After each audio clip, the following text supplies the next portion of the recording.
সবাইকে অফুরন্ত শুভেচ্ছা ও ভালোবাসা দিয়ে আবারও হাজির হয়ে গেলাম আপনাদের প্রিয় অনুষ্ঠান ছুটি রাতের লাইভে বেশ কয়েকটা মাস পর। প্রিয় দর্শক, কোভিড-19 বা করোনা ভাইরাসের বৈশ্বিক মহামারীর প্রভাবে আমাদের জীবনের প্রত্যেকটা জিনিস আজ উলটপালট হয়ে গেছে, ক্ষতিগ্রস্ত হয়েছে এবং প্রভাবিত হয়েছে। আমাদের সঙ্গীতও এই ক্ষতির ঊর্ধ্বে নয়। আজকের এই আয়োজনের মাধ্যমে আমাদের প্রচেষ্টা থাকবে পিছিয়ে পড়াকে সামলে কিভাবে আমরা বর্তমান এবং ভবিষ্যতে এগিয়ে যেতে পারি সে বিষয়ে গুণীজনদের মতামত জানবার। আজকের অনুষ্ঠানের অতিথি আমাদের সকলের প্রিয়, যাদের আলাদা করে পরিচয় করিয়ে দেবার কিছু নেই, আমাদের দেশের অত্যন্ত প্রখ্যাত দুজন সঙ্গীত ব্যক্তিত্ব। আমাদের সাথে আছেন ফাহমিদা আপা এবং বাপ্পাদা, এবং সেই সাথে আমাদের সাথে যুক্ত হচ্ছেন ওপার বাংলা থেকে জনপ্রিয় সঙ্গীত শিল্পী অনুপম রায়। 7 মাস পরে একটা বড় বিরতির পরে ছুটি রাতের লাইভ আজকে শুরু হলো এবং প্রথম শোতে আপনাদেরকে খুবই ভালো লাগছে। আমাদেরও ভালোই লাগছে। দাদা, নিউ নর্মাল একটা নতুন টার্ম আসলে এখন দাঁড়িয়েছে আর কি, একটা নতুন লাইফস্টাইল। কারণ করোনা ভাইরাস সম্ভবত এত সহজে যাচ্ছে না। তো এই নিউ নর্মাল এই ব্যাপারটা নিয়ে একটু আপনার সাথে জানতে চাইবো আপনার কাছ থেকে, যে কিভাবে এনজয় করছেন বা এই নতুন এক্সপিরিয়েন্সটা কেমন আসলে? এক্সপিরিয়েন্স তো আমাদের জন্য ভালো না, কারোর জন্যই ভালো না আসলে, কারণ সব তো বন্ধ। আমরা গত মার্চ থেকে একদম রীতিমতো বাসায় বন্দি বলা যায়। আমাদের মূল জায়গা তো স্টেজ, লাইভ পারফরমেন্স, সেটা তো একদমই বন্ধ হয়ে গেছে। সে কারণে আমার যে অবস্থা, তোমারও একই অবস্থা, আপনারও একই অবস্থা, আমরা সবাই এই অবস্থার মধ্যে দিয়ে যাচ্ছি, যেটা মানসিকভাবে আসলে খুব সমস্যা তৈরি করছে। তো আমি জানি না আসলে এই নিউ নর্মালটাকে আমরা কিভাবে হ্যান্ডেল করব। এটা আসলে এই প্রসেসটা আসলে আমি জানি না। তার মধ্যে দিয়ে এখন এই সময়ের মধ্যে দিয়ে এগিয়ে গিয়ে যদি কোনো একটা সলিউশন বের করা যায়। জি, আপনার কাছে একই প্রশ্ন, আসলে কিভাবে এনজয় করছেন নিউ নর্মাল, এই নতুন লাইফস্টাইল? আসলে যখন খুব বিপর্যয় যায় তখন কিন্তু নিজেকে সামলে নিতে হয়। জি, তো সামলে নিয়ে আর কি ভালো থাকার চেষ্টা করছি, কারণ এটাই আসলে করতে হবে। কারণ মানুষ কিন্তু খারাপ থাকার জন্য চেষ্টা করে না, ভালো থাকার জন্য। এবং অভ্যস্ততার একটা জায়গায় আমাদের যেটা আরেকটু হয়েছে, মানে গান বাজনার কথা ছাড়া আমি যদি এমনি বলি, আমরা অনেক কিন্তু নিজেদেরকে ভালোভাবে একটা মানে খুব অল্প কিছুতে মানে কি বলবো, অল্পর সাথে যুক্ত হচ্ছি, ভালোই চলছে, এমনিতে খারাপ না।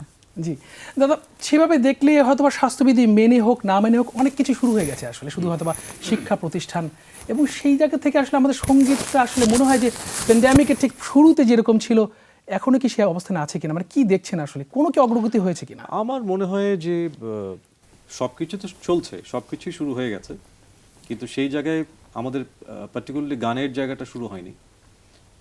আমার মনে হয় যে স্বাস্থ্যবিধি মেনে এটা শুরু করা যেতে পারে, আমার কাছে মনে হয় এটা। আমি জানি না কথাটা কতখানি ঠিক বললাম, কিন্তু আমার কাছে মনে হয় যে যদি আমরা এই বিষয়গুলো মেনটেন করতে পারি তাহলে আমরা আসলে আস্তে ধীরে স্টেজে ফিরতে পারি। জি, এবং কর্তৃপক্ষ যদি এই বিষয়ে আমাদেরকে সকলকে সহযোগিতা করেন তাহলে আমার মনে হয় যে আমরা একটু হলেও আমাদের নর্মাল জীবনে ফিরে যেতে পারবো, কিছুটা হলেও, পুরোটা না হলেও। আমাদের সাথে আছেন ওপার বাংলা থেকে অনুপম রায়, চলে যাচ্ছি তার কাছে। অনুপম রায়, আপনাকে স্বাগত জানাচ্ছি আমাদের আয়োজনে। আপনি শুনতে পাচ্ছেন নিশ্চয়ই? হ্যাঁ, শুনতে পাচ্ছি। যে আমরা আলাপ করছিলাম, আসলে স্টুডিওতে আলাপ করছিলাম যে এই যে আমাদের যে একটা প্যান্ডেমিক বা একটা বৈশ্বিক মহামারীর ভিতর দিয়ে যাচ্ছে, আসলে সত্যি কথা বলতে কলকাতা বা পশ্চিমবঙ্গ বা এপার বাংলা ওপার বাংলায় আমরা জাতিগতভাবে আমাদের মুখের ভাষা, আমাদের সঙ্গীতের শিল্প সংস্কৃতি সব কিছু আসলে মনে হয় একই আসলে, কারণ বাংলাতে আমরা সব কিছু করে থাকি। তো আপনার কাছে জানতে চাইবো যে ওপার বাংলার প্রেক্ষাপটটা কীরকম, আসলে কীরকম মনে হচ্ছে আপনার কাছে, বা সামনের দিনগুলোতে কিভাবে সামলে নিয়ে এগিয়ে যাচ্ছেন আপনারা, এরকম কি পরিকল্পনা আছে? আমরা সত্যি খুবই কঠিন একটা সময়ের মধ্যে আছি, এবং বাপ্পাদা যেটা বলছিলেন যে মার্চ মাস থেকে স্টেজে উঠতে পারিনি, এর চাইতে বড় দুঃখ আর সঙ্গীত শিল্পীর আর কি হতে পারে। এবং সেই স্টেজের থেকে দূরে একটা অদ্ভুত বাড়িতে সারাক্ষণ ভয়ে ভয়ে কাটিয়ে যাচ্ছি। রেকর্ডিং এর কাজ কিছু কিছু হয়েছে ডেফিনেটলি, সেগুলো তো চলছেই, কিন্তু শিল্পীর মূল জায়গা তো মঞ্চ। সেই মঞ্চটা যদি শিল্পীর না থাকে তাহলে শিল্পীর আর কিছুই থাকে না। সেই করতে করতে 8 মাস কাটিয়ে দিয়েছি। নভেম্বর মাসে এখানে পারমিশন দেওয়া হয়েছে অনুষ্ঠানে, লাইভ অনুষ্ঠানে, কিন্তু পারমিশন দিলে সঙ্গে সঙ্গে তো শুরু হয় না, শুরু হতে হতে সময় লাগে, কারণ মানুষ ভয়ও পাচ্ছে, এর মধ্যে সংক্রমণের ভয় থাকেই। সেই জায়গায় আমরা এখন অব্দি অনুষ্ঠান করতে পারিনি, কিন্তু ইচ্ছে প্রচন্ডই আছে যে কবে আবার মানুষের মধ্যে আমরা ঝাঁপিয়ে পড়তে পারবো। শুধু দিন গোনা এবং অপেক্ষা করা এবং ধৈর্য রাখা, যে এতদিন যখন পেরেছি ধৈর্যটা রাখতে, আর কিছু দিন হয়তো নিশ্চয়ই আমরা পারবো এবং তারপর আবার স্বাভাবিক জীবনে ফিরবো। এই পশ্চিমবঙ্গের একটি বড় অডিয়েন্স বা বড় শ্রোতা আসলে আমাদের বাংলাদেশে রয়েছে আসলে, বিশেষ করে সিনেমার গান বলেন বা কোনো ওয়েব সিরিজের কোনো গান বলেন, সেই জায়গাগুলো কতটুকু অগ্রগতি হয়েছে আসলে? কারণ নতুন কিছু অনেকদিন থেকে আমরা পাচ্ছি না। আমি শুনতে পারলাম না, আপনার আরেকবার বলবেন? যে আমি বলছিলাম যে পশ্চিমবাংলার যে সঙ্গীত আপনারা করছেন, তার একটা বড় অডিয়েন্স আসলে আমাদের বাংলাদেশে রয়েছে আসলে, স্পেশালি সিনেমার গান বা কোনো ওয়েব সিরিজের গান হোক না কেন, সেই জায়গাতেই কোনো অগ্রগতি হয়েছে কিনা? কারণ অনেকদিন থেকে আমরা নতুন কিছু পাইনি। না, আমরা কিন্তু ছবি কোনো রিলিজ হয়নি, সুতরাং ছবির কোনো গান এর মধ্যে শোনা যায়নি। কিন্তু আমি ব্যক্তিগতভাবে সিঙ্গেল রিলিজ করেছি বাংলায় বেশ কয়েকটি, এবং তার মধ্যে একটি গান যেটি সেপ্টেম্বর মাসে ঈশ্বরচন্দ্র বিদ্যাসাগরের জন্মবার্ষিকী ছিল, 200তম জন্মবার্ষিকী ছিল। সেইখানে আমি এবং অনির্বাণ মিলে একটি গান করি মাইকেল মধুসূদন দত্ত এবং বিদ্যাসাগরের সম্পর্ক নিয়ে, ওদের মধ্যে চিঠি আদান প্রদানের গল্প নিয়ে, এবং সেটি তো মানুষ শুনেছে বলেই মনে হয়, এবং আমার মনে হয় বাংলাদেশেও অনেক মানুষ শুনেছে, কারণ আমি সেখান থেকে চিঠি পেয়েছি, মেসেজ পেয়েছি। জি, ধন্যবাদ। আপনারা আমাদের সাথেই থাকুন, আবার আপনার কাছে ফিরবো। দাদা, একটা লাইভ কনসার্টের কথা বললেন যে ইন্ডিয়াতে সম্ভবত নভেম্বর থেকে শুরু হতে যাচ্ছে আসলে। তো আমাদের এখানে অনলাইন কনসার্টের একটা কথা খুব বেশি শুনতে পাওয়া যাচ্ছে আসলে, কিছু হয়তো বা শুরু হয়ে গেছে। তো কি মনে হয়, কতটুকু আশাবাদী আপনি আসলে এই অনলাইন কনসার্টটা নিয়ে আসলে? কারণ এমনিতে তো অনেকে টিকিট কেটে যেতে চাইতো না প্যান্ডেমিকের আগে। So what do you think about it আসলে? অনলাইন কনসার্টের যে বিষয়টি, সেটি প্র্যাকটিক্যালি আমরাই শুরু করেছি বাংলাদেশে। জি। বাংলাদেশে আমরা দলছুট, আমরা প্রথম অনলাইন শো করলাম।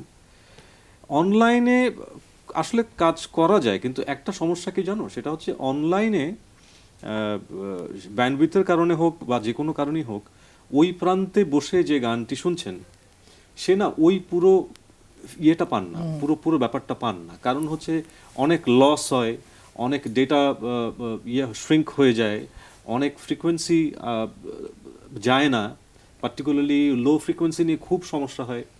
তো সেই জায়গা থেকে আসলে অনলাইন কনসার্টে, এটা কনসার্ট করার জন্য কনসার্ট, কিন্তু ওটা আসলে খুব বেশি আমার মনে হয় খুব বেশি ইফেক্টিভ না। তো সেই জন্য আমার মনে হয় যে আমাদের আসলে চিন্তা করা উচিত আমরা আবার কিভাবে স্টেজে ফিরতে পারি। কলকাতায় যেহেতু আমি এখন শুনলাম কলকাতায় সম্ভবত পারমিশন নভেম্বর থেকে দিয়েছে। নভেম্বর থেকে দিয়েছে। তো আমরাও যদি এরকম একটা অফিসিয়ালি আমরা একটা পারমিশন পেতাম, তাহলে আমরা আসলে একটু একটু করে শুরু করতে পারতাম। আর ভালো লাগছে না সত্যি কথা বলতে কি, আমরা তিনজনই তো পারফর্মার, অনুপম নিজেও পারফর্মার, আমরা তো আসলে বেঁচে উঠি স্টেজে। তো স্টেজটা বন্ধ হয়ে গেলে খুব মুশকিল। একদম। আপা, একটু অন্য প্রশ্ন করতে চাই যে এই জীবিকার প্রশ্নে আজকে অনেকেই অনেক বেশি চরম বাস্তবতার সম্মুখীন হচ্ছে, কারণ শো হচ্ছে না দাদা যেমন বলছেন, এর সাথে অনেকগুলো মানুষের জীবিকা জড়িত আসলে, কিন্তু শো হচ্ছে না। এই বিষয়টা আপনাকে কিভাবে ব্যথিত করে? কারণ অনেক যেমন দাদা বলছেন যে আর ভালো লাগছে না, তো আপনার অনুভূতিটা জানবো আসলে, যে শো হবে কি না। মানে সেকেন্ড ওয়েভের একটা কথা বলা হচ্ছে আবারও, খুবই অনিশ্চিত আসলে, খুব অনিশ্চয়তা। কারণ অন্যান্য অনেক দেশেই সেকেন্ড ওয়েভের জন্য লকডাউন দিয়েছে। বাংলাদেশে যদি হয় তাহলে তো আসলে আরও পিছিয়ে গেলাম আমরা। এবং আমি সবার কথা শুনে মানে এই মুহূর্তে সান্ত্বনা চিন্তা করব, কারণ একটা সান্ত্বনার কথা ভাবি। কারণ আমাদের সবচেয়ে বেশি ক্ষতিগ্রস্ত যদি আসলে বলি, কারণ মিউজিশিয়ানদের অনেক বেশি ক্ষতি হয়ে গেছে। অনেকে তাদের ইনস্ট্রুমেন্ট বিক্রি করে দিয়ে ঢাকার বাইরে, মানে যার যেখানে বাড়ি ওখানে ফিরে গেছে, এবং ওখানেও তারা ভালো থাকতে পারছে না।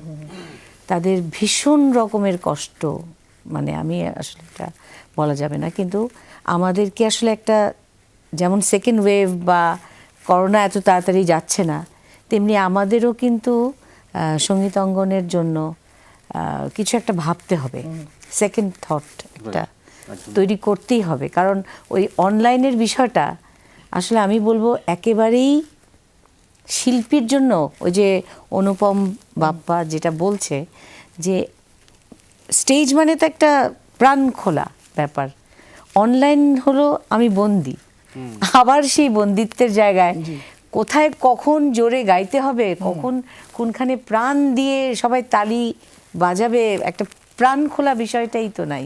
জি। তো সুতরাং ওটা তো গেলই। আর আমাদের যে অর্থনৈতিক অবস্থা, এটা সচল না হলে, কিছু যদি না তৈরি হয়, তাহলে আমরা আসলে সঙ্গীতাঙ্গন অনেক বিপদে। জি। একটু অনুপম রায়ের কাছে যেতে চাই। অনুপম, আপনার কাছে আরেকটা প্রশ্ন রাখবো, সেটা হচ্ছে আপা বলছিলেন যে একটা বিকল্প ব্যবস্থার কথা, আসলে যে আসলে অনলাইন প্ল্যাটফর্ম হোক, যেভাবে হোক, দাদাও বলছিলেন যে অনলাইন কনসার্টে সেই পালসটা নেই আসলে। তো আপনাদের ওইখানে একটু আপনাদের ব্যাপারে জানতে চাই যে অনলাইন কনসার্টগুলো নিয়ে আপনাদের অগ্রগতি বা আপনাদের ভাবনাটা কি আসলে? দেখুন, আপা যেরকম বলছিলেন, ব্যাপারটা যেটা বললেন, যে আমি একই মত যে অনলাইন কনসার্ট করে কোনো আনন্দ নেই, কোনো তৃপ্তি নেই। একজন শিল্পীর কাছে যে তৃপ্তিটা বড় হয়ে আসে, সেটা হচ্ছে যে ওই দর্শকের মুখ, ওই হাততালি, ওই চিৎকার, এবং এটা অনেকটা আমরা খেলাধুলার সাথেও তুলনা করতে পারি। আপনি যদি বাড়িতে বসে একটি ফুটবল খেলা দেখেন আর একটি মাঠে গিয়ে দেখেন, সেই যে তফাৎটা হয়, সেটা লাইভ মিউজিকের ক্ষেত্রে অনেকটা সেরকমই। ওই উত্তেজনাটা, ওই ভাইবটাই থাকে না। এবং ডেফিনেটলি এটা একটা অল্টারনেটিভ ওয়ে, যেভাবে মানুষ কনসার্ট করে মানুষ গান শোনাতে পারছে অনলাইন। কিন্তু আমি করিনি এখন অব্দি একটি অনলাইন কনসার্ট। হ্যাঁ, করেছি কিছু, হয়তো হিউম্যানিটেরিয়ান গ্রাউন্ডে করেছি, যেখানে চ্যারিটির উদ্দেশ্যে কনসার্ট হয়েছে। কিন্তু পেশাগতভাবে আমি করিনি সেরকম কোনো কনসার্ট। আর অপেক্ষা করে আছি কবে সুস্থ জীবনে ফিরতে পারবো। ধন্যবাদ অনুপম রায় আমাদের এই আয়োজনে যুক্ত হওয়ার জন্য। আপনি ভালো থাকুন, সুস্থ থাকুন, অনেক সুন্দর সুন্দর গান আমাদের উপহার দিন। এই পর্যায়ে একটা ছোট্ট বিরতি নিতে হবে। দর্শক, নিচে একটা ছোট্ট বিরতি, ফিরছি এখানে, সঙ্গে থাকুন।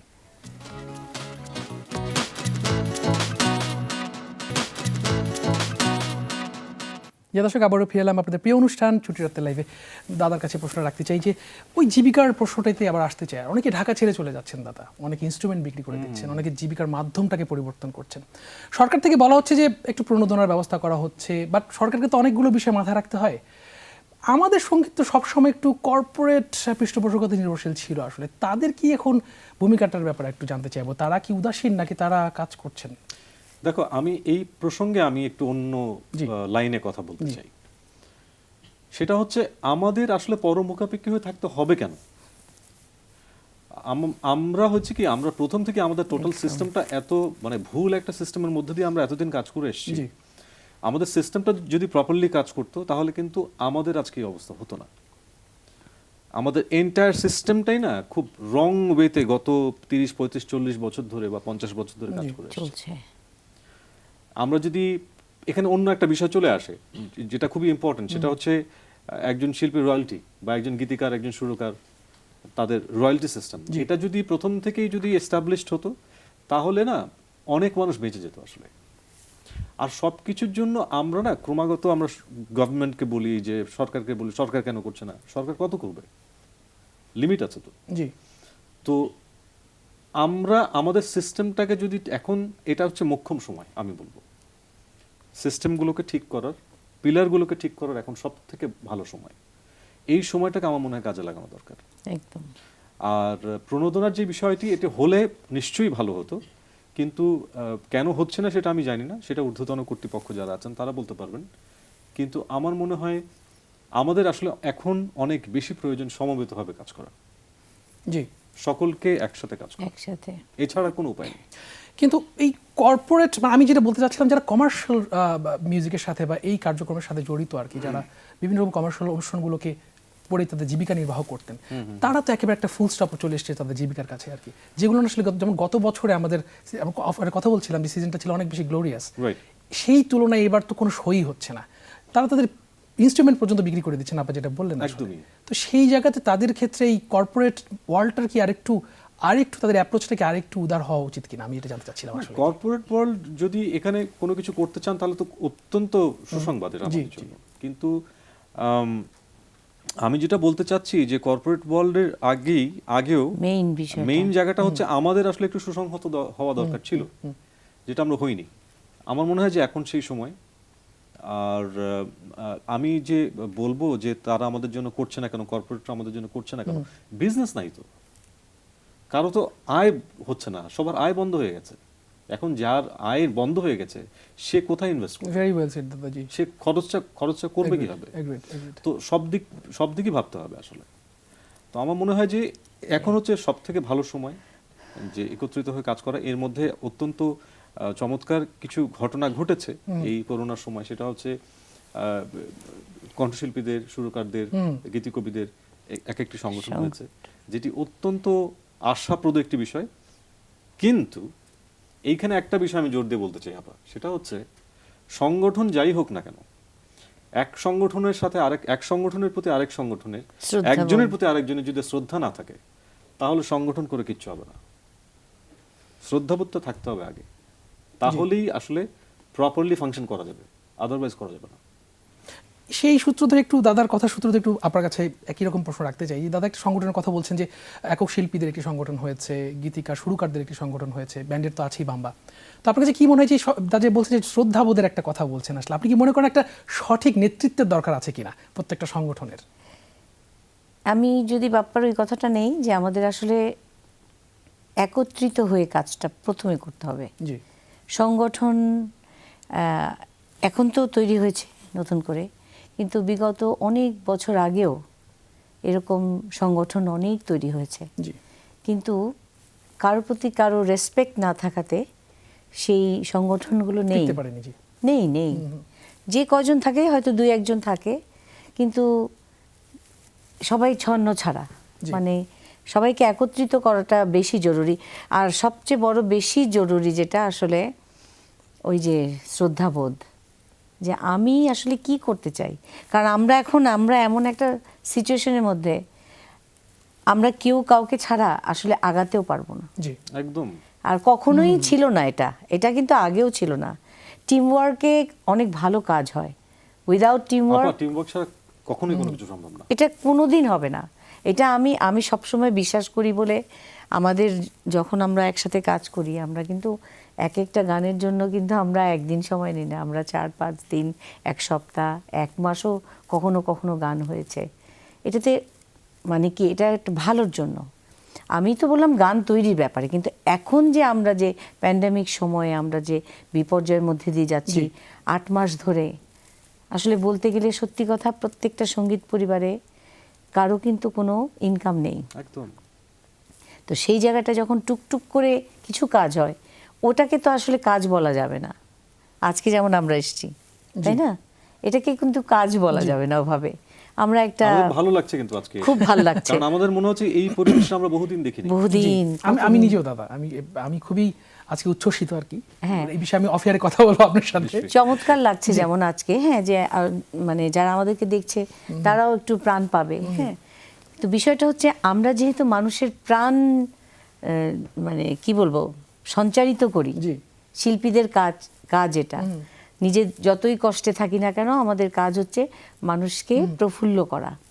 তো সেই জায়গাটায় আমাদের যদি একতা না থাকে, জি। আমরা যদি সবসময় রেগেই থাকি, তাহলে তো হবে না। True. কিন্তু আমার বিশ্বাস যে যে কটা সংগঠন তৈরি হয়েছে, প্রত্যেকের লিডারশিপের একটা যেটা বলি নেতৃত্বের, আমি যদি আমাকে নেতৃত্ব দিতে পারি যে আমি আসলে শুনতে চাই, সবার সাথে মিশে থাকতে চাই, তাহলে কিন্তু প্রত্যেকের জায়গায় নেতৃত্ব দিয়ে একজনের কথাটা শুনবে। অসাধারণ বলেছেন আপনি, অসাধারণ বলেছেন, তাই না? জি। এটা আমি সেলফ রিয়েলাইজেশন রাখা দরকার আসলে। সেলফ রিয়েলাইজেশন ছাড়া আমরা এই যে বলে বিষক্ষয় হবে। হ্যাঁ, 21-এ যদি বেঁচে থাকি, তাহলে আমাদের যদি আমার নিজের রিয়েলাইজেশনে যদি আমি সমৃদ্ধ না হই, আমি কিছু করতে পারবো না। জি দাদা, এই মেধা সত্ত্ব বলেন বা ইন্টেলেকচুয়াল প্রপার্টি রাইটস নিয়ে বলেন, আপনি সবসময় you are always vocal about it. আমি সবসময় এটা নিয়ে একদম দৃঢ় কণ্ঠে কথা বলেছেন সবসময়। এই প্যান্ডেমিক বা লকডাউনের সময় দেখা গেছে একটা অনলাইন রেভলিউশন হয়েছে, আসলে সবাই বাসা থেকে বসে কিছু না কিছু করছে, এবং এখনো হচ্ছে, কন্টেন্ট কিন্তু হচ্ছে অনবরত, প্রতিদিন কন্টেন্ট হচ্ছেই, কিন্তু কোনো জায়গায় একটা ঘাটতি হয়তো বা থেকেই যায়, এই জায়গাটা সুসংগত নয় আসলে। এই জায়গা থেকে আমাদের এখন মানে এটিকে সঠিক সময় নয় যে এখনই আসলে রেভলিউশনটাকে একটা ফলাফল দেবার। তুমি কোন রেভলিউশনের কথা বলছো? যে ইন্টেলেকচুয়াল প্রপার্টি রাইটসের যেটা কথা বলছি, কন্টেন্ট তো হচ্ছে কিন্তু কোয়ালিটি মেনটেন হচ্ছে না, আবার আর্টিস্টটা বেনিফিটেড হচ্ছে না। এখানে ওই ঘুরে ফিরে ওই একটা জায়গাতেই যায়, সেটা হচ্ছে একটাই। ধরো তুমি যদি তোমার কোনো গান, কথার কথা আজকে তুমি নিজের একটা গান বানাচ্ছো, তুমি গানটা ক্লেম করবে কিভাবে? তোমার তো ক্লেম করতে হবে। ক্লেম করার জন্য তোমার ডকুমেন্টস লাগবে। সেটা হচ্ছে কি? সেটা হচ্ছে তোমার কপিরাইট সার্টিফিকেট। জি, তার জন্য তোমাকে অ্যাপ্লাই করতে হবে, তার জন্য সার্টিফিকেটটা নিতে হবে। তো আমি এখন গান বানালেই হচ্ছে না, আমাকে এখন গান বানানোর সাথে সাথে কপিরাইট নিয়ে চিন্তা করতে সাথে হচ্ছে। সাথে। এটা হচ্ছে অত্যন্ত দুঃখজনক বিষয়। মানসিক চাপ। এটা দুঃখজনক বিষয়, কিন্তু এখন এটা করার নেই, কিছু করার নেই। কারণ একজন আর্টিস্টের পক্ষে সম্ভব না কনস্ট্যান্টলি তার সমস্ত কাজগুলোকে মেনটেন করার জন্য একজন অফিসিয়ালি কাউকে অ্যাপয়েন্ট করা। তাই তাকে নিজেকেই দৌড়াতে হচ্ছে। মানে নিজেকেই লেভেল হয়ে যেতে হবে আসলে এখন। মানে এখন তোমার কাজগুলো নিজেকেই করতে হচ্ছে। জি, জি। কিন্তু প্রথম যে স্টেপ সেটা হচ্ছে তোমার যে কোনো গানের জন্য তোমাকে আগে কপিরাইট করতে হবে। কপিরাইট করলে তোমার কন্টেন্টটা সিকিউর হলো, রাইট। তারপর তুমি ওটা নিয়ে মুভ করতে পারো। সে কারণে আমি সবসময় এখন বলি, এটা নিয়ে আমি বেশ কয়েকজনের সাথে কথা বলেছি, যে গান করছিস গান কর, কিন্তু গান করার সাথে সাথে মাথায় রাখিস গানটা কিন্তু কপিরাইট করতে হবে।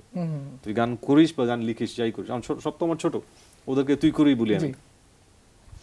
তো গান লেখা শুরু করা, একটা গান হচ্ছে, কোনো একটা আইডিয়া আসছে, আমার মনে হয় এগুলোকে নথিভুক্ত করা উচিত। তাতে করে হয় কি, মানে মানে ভিত্তিটা অনেক জোরদার হয়। তারপরে আসে হচ্ছে তখন আসে মেধাস্বত্ব ক্লেম করার বিষয়। তো আমার মনে হয় যে প্রথম স্টেপটা হচ্ছে আগে কপিরাইট করে ফেলা। জি। তো সেটা আমি তোমাকেও বলবো, আপাকেও বলবো আসলে। আর একটা বিরতি হবে দাদা, বিরতি থেকে ফিরে আবার প্রসঙ্গে ফিরছি। দর্শক নিচ্ছে একটা ছোট্ট বিরতি, ফিরছি এখনই, সঙ্গে থাকুন।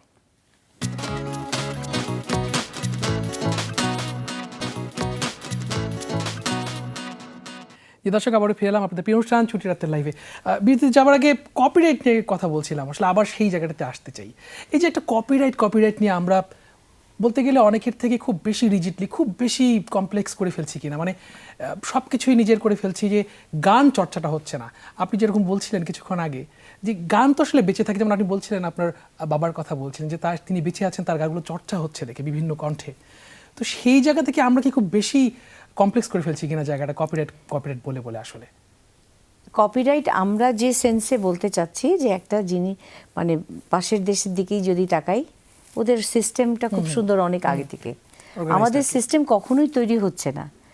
এই তৈরি না হতে আবার বেশি বেশি অনেকে কপিরাইট নিয়ে এত বেশি রিজিড হয়ে যাচ্ছে যে তাদের গান কেউ এমনিতে বাসা বাড়িতেও গাইতে পারবে না, কিংবা পাড়াতেও গাইতে পারবে না। এটা তো হতে পারে না।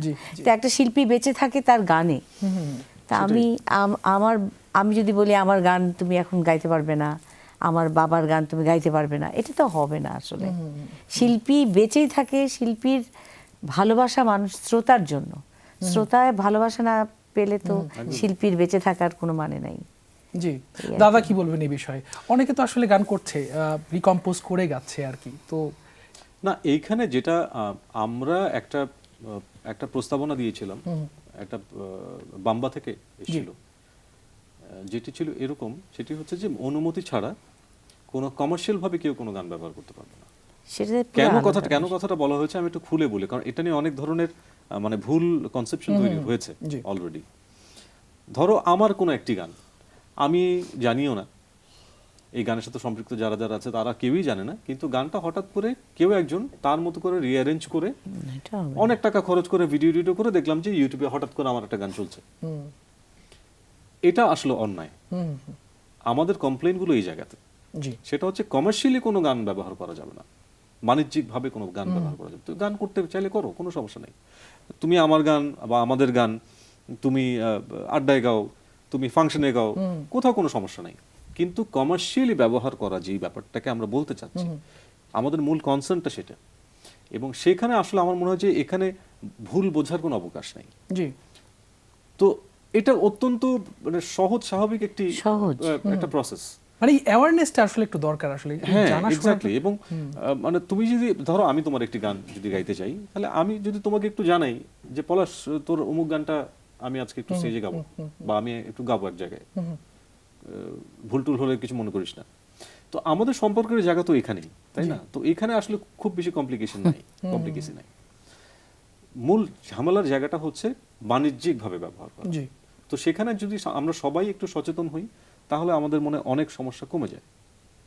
বিষয়টা এতখানি একদমই সিম্পল একটা ব্যাপার। শখ এবং বাণিজ্যিক বিষয়টা দুটো কিন্তু আসলে আলাদা।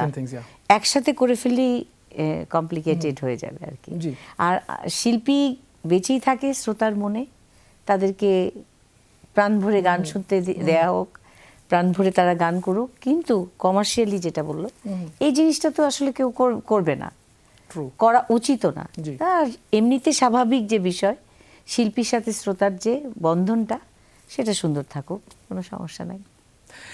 মানসিক স্বাস্থ্য নিয়ে একটি প্রসঙ্গ আনতে চাই। আসলে এখন মানসিক স্বাস্থ্যের উপর ব্যাপকভাবে একটা প্রভাব পড়েছে আসলে এই লকডাউন, এই প্যান্ডেমিক, এই বৈশ্বিক মহামারী। দাদা কি বলবেন আসলে এখান থেকে অনেকেই, স্পেশালি শিল্পীরা খুব বেশি ক্ষতিগ্রস্ত হচ্ছে আজকে, মানসিক স্বাস্থ্য তারা হারিয়ে ফেলছে আর কি, তারা ব্যালেন্সটা রাখতে পারছে না আসলে।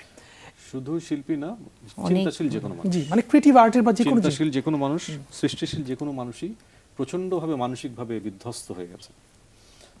এবং এটা বিধ্বস্ত না হওয়ার পেছনে কোনো মানে না হওয়ার কোনো কারণ নেই। যে অবস্থার মধ্যে দিয়ে যাচ্ছে তারা, যারা কাজ করতে পারছে না, ভাবতে পারছে না, ভাবতে গেলে, কারণ দেখো তুমি শহরে থাকছো, ঢাকা শহর কিন্তু অত্যন্ত এক্সপেন্সিভ একটি শহর, একদম অত্যন্ত এক্সপেন্সিভ। ভীষণ। তো এই শহরে তুমি থাকছো, তুমি বাসা ভাড়া দিয়ে থাকছো, তোমার বাজার করতে হচ্ছে, তোমার বাচ্চার বেতন দিতে হচ্ছে। জি। এখন তো শুনি স্কুল বন্ধ থাকলো নাকি বেতন দিতে হচ্ছে। অনলাইন এটা অদ্ভুত একটা অবস্থা। মানে আমি জানি না এটা কোন সিস্টেমের মধ্যে পড়ে, আমি জানি না, কিন্তু তার তো আয় নাই, তো সেই মানুষটা পাগল হয়ে যাবে না তো কি হবে? একদম। এবং তাই হচ্ছে। তো মানসিকভাবে প্রতিটি মানুষ প্রচন্ড রকম খারাপ অবস্থায় আছে। এবং এই মানসিক স্বাস্থ্য নিয়ে আমরা কথা বলি ক্রমাগত, কিন্তু মানসিক স্বাস্থ্যকে তাকে একটি ভালো অবস্থায় রাখার জন্য যা যা করণীয় তার কোনোটাই আমরা করছি না। এটা হচ্ছে সব থেকে বড় সমস্যা। এবং এই প্রবলেম কিন্তু শুধু আমাদের নয়, এই প্রবলেম সারা বিশ্বব্যাপী। বিশ্বব্যাপী থেকে প্রচন্ড রকম ডিপ্রেশন বেড়ে গেছে, আত্মহত্যার প্রবণতা বেড়েছে, এবং বহু বহু ঘটনা আছে আমরা জানিও না হয়তো, যে অনেক সেলিব্রিটি সেটা করছেন আসলে। অনেকে আছে হয়তো দেনা পড়েছে, দেনার টাকা মানে শোধ করতে পারছে না, বাধ্য হয়ে কোনো একটা সিদ্ধান্ত নিচ্ছে। তো এগুলো ভয়ঙ্কর লক্ষণ। তো এখানে আমার মনে হয় যে সমবেতভাবে সবাই একজন একজনকে যদি মানসিকভাবে সাপোর্ট দেওয়া যায়, আমি এছাড়া আর কোনো ওয়ে আউট দেখছি না। কারণ এই যুদ্ধে তো আসলে সবাই আছি আমরা, যুদ্ধের মধ্যে সবাই আছে, এখন সবার পাশে দাঁড়াতে হবে একটা জিনিস। আবার দেখেন সিনেমা হল কিন্তু খুলছে, বাসেও ঠিক জনসমাগম হচ্ছে, মার্কেটেও হচ্ছে, সবখানে হচ্ছে, কিন্তু কনসার্ট হচ্ছে না। আমরা খুব শেষ প্রান্তের দিকেই আছি আসলে, খুব বেশি সময় নেই আমাদের হাতে। একটু ছোট্ট করে শুনবো আপনার কাছে, দাদার কাছ থেকে, যে আপনাদের অনেক হাজারো লক্ষ কোটি ভক্ত আছেন যারা আসলে জানতে চায় যে কি করব ভবিষ্যতে, আর এটার শুরুই বা হবে কিভাবে শুরু করা যেতে পারে। বলো না, প্লিজ প্লিজ বলো বাপ্পা। আচ্ছা দাদাজি, আমি যেটা বললাম, যে একটু আগে যেটা বলছিলাম, যে কনসার্ট শুরু হোক, আমরা একটু একটু করে পারফর্ম করি, তাতে করে হবে কি আমরাও ভালো থাকবো, যারা আসবে তারা যদি সামাজিক দূরত্ব, নিরাপদ দূরত্ব মেনটেন করে তারা যদি শো দেখে, তাহলে তারাও হয়তো ভালো থাকবে। কারণ সবই হচ্ছে, আমরা বলছিলাম সিনেমা হল খুলে গেছে, নাটকের শুটিং চলছে, সিনেমার শুটিং চলছে, আমরা কোনো রেস্টুরেন্ট খালি দেখছি না, সমস্ত রেস্টুরেন্টে উপচে পড়া ভিড়, বিয়ের অনুষ্ঠান হচ্ছে, জন্মদিন অনুষ্ঠান হচ্ছে, সবই হচ্ছে, গানটা হচ্ছে না। এটা একটা অন্যায়। আমি মনে করি যে শুরু হোক, আমরা আবার শুরু করতে চাই, এবং আমরা আবার কিছুটা হলেও স্বাভাবিক জীবনে ফিরতে চাই, মানসিকভাবেও হয়তো আমরা একটু বেটার থাকবো। তাহলে আবার ছোট্ট করে যেটা হলো যে প্রত্যেকটা মানুষের এই বিগত এই প্যান্ডামিক সময় থেকে, মানে আমরা যদি মার্চ থেকেই ধরি, আমাদের অনেক কিছু তো রিয়েলাইজেশন হয়েছে। আমার মনে হচ্ছে 3 ধরনের মানুষ তৈরি হয়েছে। লোভীরা লোভী হয়েছে, যারা মধ্যম পন্থার মানুষ, যে কি করব না করব তারা কনফিউজড হয়েছে, যারা ভালো থাকার চেষ্টা করছে তারা ভালোই থাকবার চেষ্টা করছে। তো সেইখান থেকে আমার মনে হয় যে সব কিছু যখন শুরু হয়েছে, গান মানুষকে প্রাণ দেয়। এবং যেটা আমি আরেকটা জিনিস দেখেছি, যে খুঁজে খুঁজে ভালো গানগুলো মানুষ শুনছে, মানুষ অনেক শান্ত হয়েছে যারা হবার। আমি আসলে তাদেরকে নিয়ে কথা বলছি না যারা সবসময় অশান্ত, মানে মানুষ যে নর্মাল যে গতি, মানে সাধারণ গতি, আমরা নিউ নর্মাল লাইফে ব্যাক করেছি। আমাদের উচিত হবে সব যখন শুরু হয়েছে এই সঙ্গীত যা মানুষকে মানসিকভাবেও সুস্থ থাকার একটা অনুষঙ্গ তৈরি করে, সেখানে আমাদের কাজটা শুরু হওয়া উচিত, যাতে করে আমরা আবার জীবনের সমস্ত প্রাণবন্ততাকে ফিরিয়ে দিতে পারি মানুষের অসাধারণ কাছে। বলছেন আপনারা। থ্যাংক ইউ সো মাচ আপনার দুজনকেই মূল্যবান সময় দেওয়ার জন্য, সুন্দর সুন্দর কথা বলবার জন্য। অনেক ভালো লাগছে, থ্যাংক ইউ। দর্শক, এই ছিল আমাদের আজকের আয়োজন। আশা রাখছি সামনের সপ্তাহে দেখা হবে নতুন কোনো আয়োজনে। ভালো থাকুন, সুস্থ থাকুন।